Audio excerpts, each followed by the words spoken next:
यो सिजनको बोडी आलुको सब्जी यसरी बनाएर खानुहोस्, एकदम मिठो हुन्छ। मैले चाहिँ प्यान गरम गरेर चाहिँ मैले मेथी, जिरा, खुर्सानी पड्काएँ अनि मसिनरी काटेको प्याज राखेर एकछिन भुटेँ अनि त्यसपछि लसुन अदुवाको पेस्ट राखेर पनि एकछिन भुटेँ। एकछिन भुटेपछि चाहिँ मैले चाहिँ आलुलाई काटेर चाहिँ आलु राखिदिएँ। आलु राखेपछि पनि एकछिन भुटेँ, मैले मजासँग भुटेँ। एकछिन भुटेपछि चाहिँ मैले स्वादअनुसारको नुन अनि बेसार राखेपछि रातो हुने गरी भुटेँ।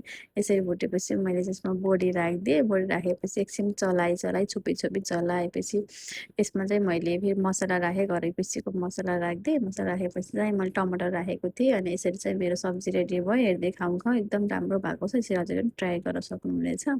अर्कोतिर चाहिँ मैले अर्को कराही गरम गरेँ अनि तेल राखेँ अनि जिरा र प्याज राखेर चाहिँ मैले चाहिँ सिम्पल यो परवल र भिन्डीको सब्जी पकाउन लागेको थिएँ, सिम्पलवाला।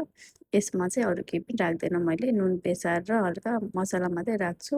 कमी पिसेर राखेको मसला यसो छोपी पकाएको थिएँ। यसमा चाहिँ बल्ल मैले हल्दी, बेसार अनि नमक राखेको थिएँ अनि मसला पनि थोरै राखिदिएँ।